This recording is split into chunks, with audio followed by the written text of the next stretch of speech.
Okay na. Assalamualaikum. Good evening. This is Sabs Damahan Live, Stream News TV. Good evening.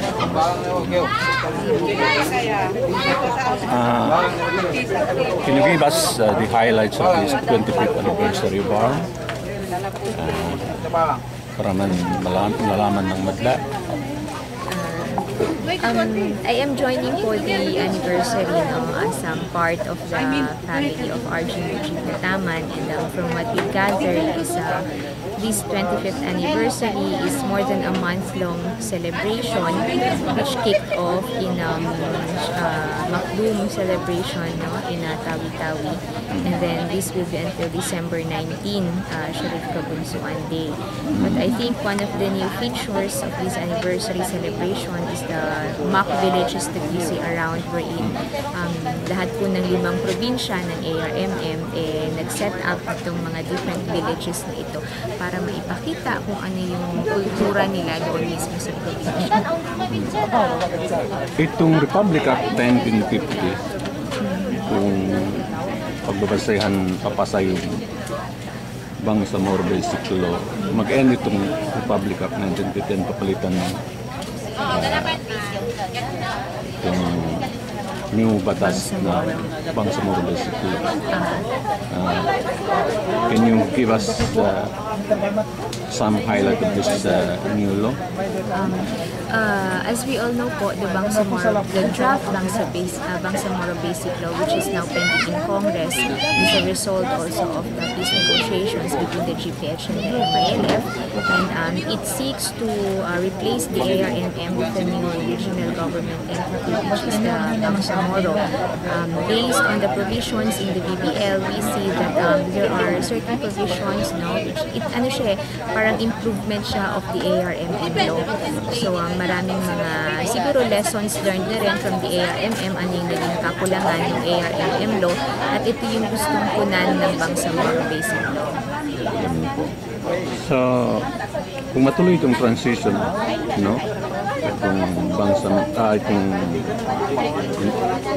dating sa 2015, so nakahanda na ba itong ARM to transfer the power to BTA? Yes, I think they are very much ready based on what we've heard, of both official and personal, dahil naririnig din natin ang ating regional governor in his personal capacity. So talagang handang-handa ho sila. In fact, ngayon talagang inaayos na nila yung mga kailangang ayusin, nag-wrap up na I think with some mga projects and programs para handang ma-turn over pag na-put up na yung Bangsamoro Transition Authority. Si RG, handa na ito sa transition o? Yes.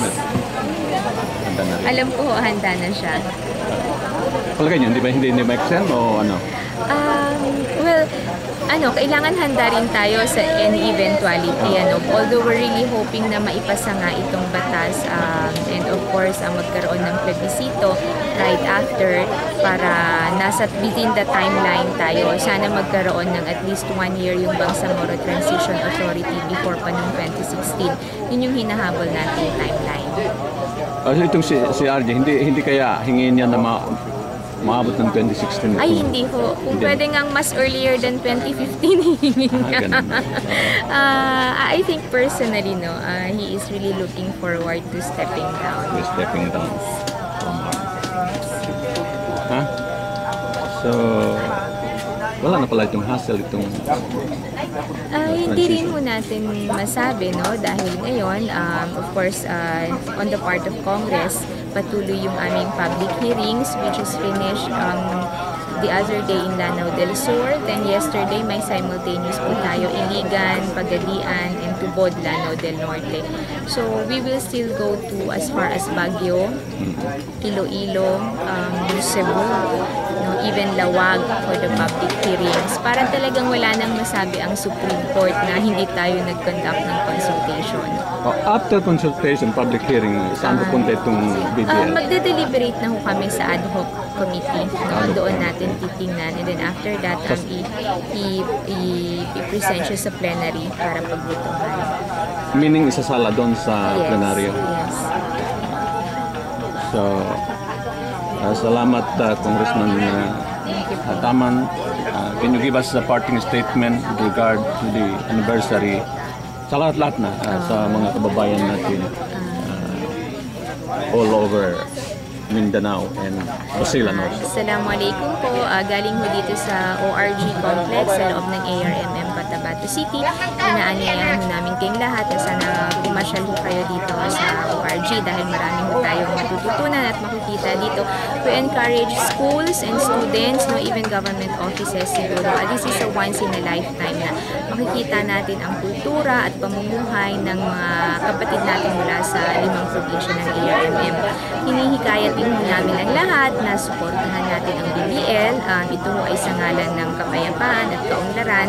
At kung meron ho tayong mga katanungan at agang-agang tungkol sa batas na ito, maganda ho siguro kung maiparating natin sa ating mga leaders, lalong-lalo na sa ating mga representatives, no? District representatives, party list representatives. Pwede pa ho natin ihabol dahil ngayon ay hinihimay pa ho sa Kongreso yung BBL. Huwag ho muna tayong maging negatibo. Kung meron tayong gustong iparating ho natin ngayon. So yun ho, maraming salamat. Maraming Congresswoman. This has been Abis Daman Live Stream News TV broadcast from ARM Cotabato City. Thank you.